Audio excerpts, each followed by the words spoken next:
the RSE was invited to comment on an inquiry which is being conducted by the Constitution Committee of the House of Lords on the future governments of the United Kingdom.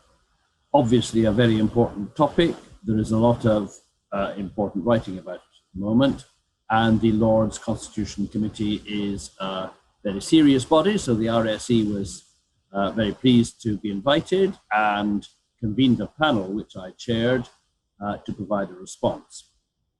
Part of the background here is that the SNP, which of course forms the Government of Scotland, has always refused to make nominations to the House of Lords, and therefore the committee contains no Scottish nationalist representatives. Now, the RSE, of course, cannot and does not take a position on the matter of Scotland, whether it should be independent or the Union should remain. But we thought in framing our response, we should make sure that the Lords were aware of the limitations on some of the shared assumptions. So we thought that the document to which we were responding made some shared assumptions about the future of the Union, which would not necessarily be borne out by all parties in Scotland. Nevertheless, it's well known, and we stress in our response, that on matters of substantive policy, like education, health, and so on, the people of the four nations of the United Kingdom don't vary very much. So, for instance, the National Health Service is valued equally in all four parts of the UK.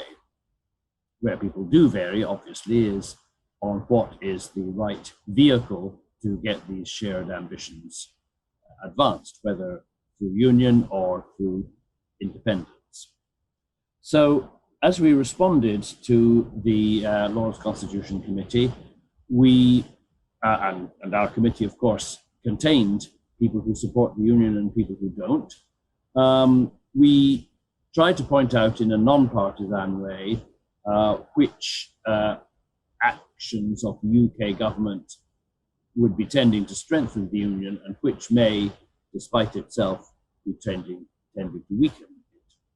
And the RSE has published a number of previous advice papers on matters covered by this one. And if you want to check on this and on the previous ones, just go onto our website at rse.org.uk, and you will find both this response and some previous ones. The main thing which the panel wished to stress was that the UK government is doing some things which are possibly not in its own best interest. It wants to preserve the Union, and it is going around in notably Scotland and Wales with what some of our colleagues call the programme of muscular unionism, putting the Union flag on things, saying that we're bringing you good things like shared prosperity, city deals, and so on, and these are brought to you by the UK government.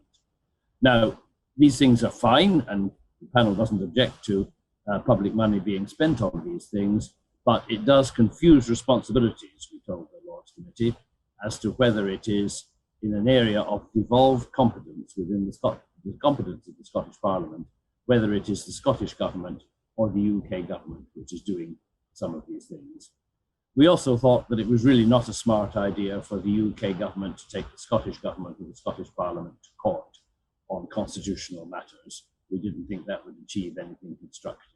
So to repeat, if you would like to see this paper in full and other ones in which the RSE has commented on similar matters, please go to our website at rse.org.uk.